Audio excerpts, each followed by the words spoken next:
3 to 7 or 3 to 13. So, na siya. And what is the interesting part here? Moabot ganit na sa 1 Corinthians 12. Ang general title ng section is on the spiritual gifts, mga gasa sa Espiritu Santo. And then verse 1, magsugod siya. Ang kanang verses 3, nagsugod na siya sa section na unity in variety or unity in diversity.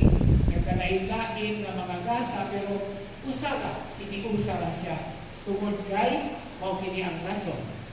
Okay.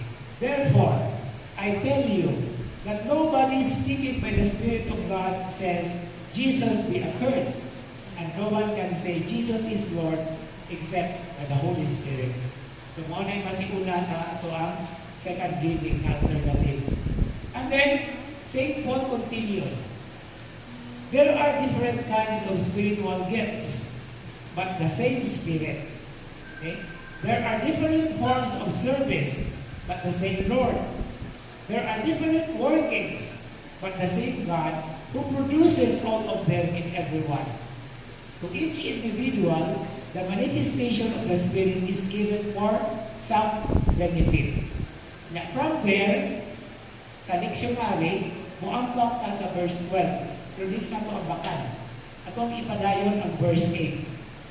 To one is given through the Spirit the expression of wisdom. Unang gift, wisdom. To another, the expression of knowledge according to the same Spirit. So, ang nag-unang nagasa is wisdom, hinaadman. Pagsabot, ang sunod nagasa is kaalam, kahibalo. Okay? Knowledge. And then, the third is faith. Okay? To another, faith by the same Spirit, pagtuo. And I think this is where we are in common. Kaya itang tanan, igasahan sa pagtuo. Hindi man tama Kristiyano kung bakit magtuo, di ba, in the first place. So this gift of faith is actually possessed or given to all of us. Okay? Now, to another gifts of healing by one Spirit. Okay? So, ikapila na ni nagasa, ikaupat, no? So, ang una, wisdom. Ang ikaduha, knowledge. Ang ikatulo, faith. Ang ikaupat, healing. And then, ang ikalima, to another, mighty deeds or miracles, miracle working. To another, prophecy. Sa may prophecy, but magpanang na is more on, but prophecy is pagsakyaw actually, no? And then, to another, discernment of spirits. Nag-contest the spirit na karoon yun, sa doon ba ni ulilik pa. Okay? And then, after the gifts of the discernment of spirits, to another, varieties of tongues. And to another, interpretation of tongues. So, pinakabong gifts. The wisdom, tuwa, usa. Knowledge, duha. Faith, tulo. Healing, ikaupat. Mighty deeds or miracles, ikalima. Ikaunom, prophecy. Ikapito, discernment of spirits. And then ikawalo, tongues. And then, ang ikasiyam, interpretation of tongues. Nice. 9 gifts of the Spirit. Ang mga LGC, ani, mga kayo na alam mo yung adlaw, mag-isip mo, anak. Okay.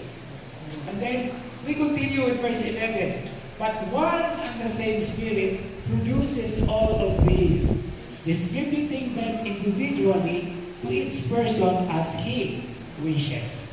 Wala'y magbuot. No? Ako ba, na ako personal na experience. Wag pa po sa seminaryo, high school, elementary pa siguro po high school, di ay naghatag po seminar sa taga-Cebu, sa charismatic, eh, mo po may panahon na hagkaayo ka, no? Sugod. Kadaghanan yun, mga luwi yun na gift of God. Na ako, wala mo po. So, ako na lang ikalimtan.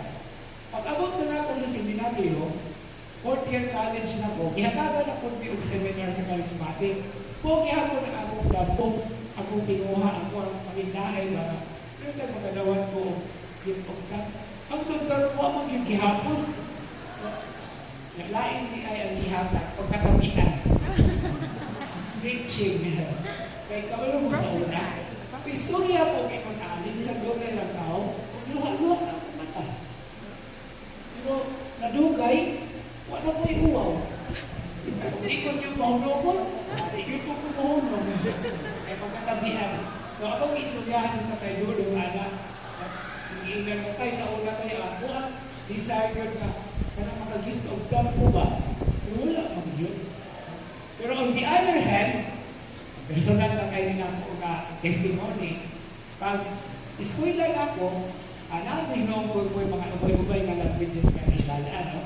Kaya sa college man, naman ka dahil Espanyol. Okay. Kaya ako si Juano, kabalong ko kung gamay Tagalog, eh, gamay pa ko nag-ata, puyo naman po kanina, isang pinalo na bulan, kulit na ko, at Tagalog naman ko, kabalong sa kong Ilonggo. Ginagmay kayo, pero di kabalong Ilocano, Pangasinan, kaya dito lang ang lolo. Pero, English, gayon, Spanish, pa-school na ako sa Roma, natural Italiano. Ipa-school na ako French, ipa-school na ako German, na-ako ng Portuguese. Kung nakagandang kayo kung kalibalaan. O siguro na, pero mas nahimo kong tabihan kung paano gasa sa Espiritu Santo na ako. Magpasalamat yung sa Ginoo kung sa Espiritu Santo na ang pagkaroon tabihan paghihapon ko.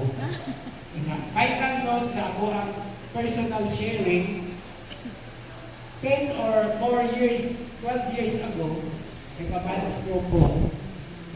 Kaya ang apektado sa akong lawas is the left side. Diingnan ko sa doktor na pasalamat ka padre na left side. Kay Lord, usually, kung right side ko no ang apektado, mag-resort og sulti. Ito nga niikon mo, praise the Lord, kay napag siya mission na gihatag na ako.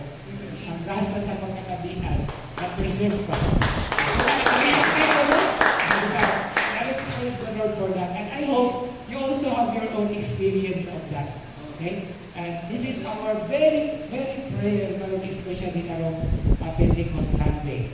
Okay, so let's continue. Verses 12 and 13. Sinugdanan na ni siya sa section sa 1 Corinthians about one body and many members, many parts.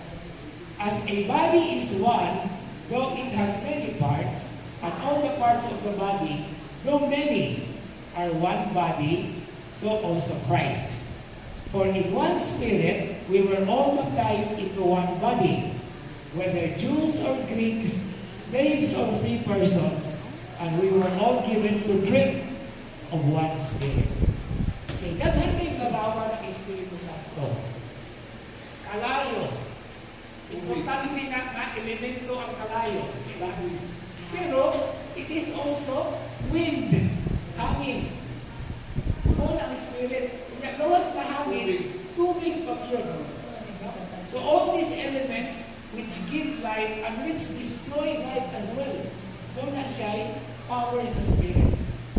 But of course, we look at the creative side of the Spirit na mao'y muhatang nato sa kinabuhi. Pagkalayo man, kainit sa kasing-kasing, kaikat, tubig man na makatagpaw sa kauhaw, o hangin, aron mahatagan o ginhawa ang nagtingan o naghingal-hingal. Okay? And I think there are still other many manifestations of light and kahayag. And all these are connected with the presence or the manifestation of God. By the way, kasunod ka ng linggo, after Pentecost, nakumpleto naman ang Trinity. Isaka na sa langit ng Ginoo, human siyang pagkabanhaw. Ipadala ng Espiritu Santo. Una ba? Trinity sa Ginoo sa sunod. Kung sakit sa June 15. Father's Day. Kaya Father's Day, Hallmark celebration na siya. Anyway, that's a good thing. That's the Trinity is always centered on the Father. No?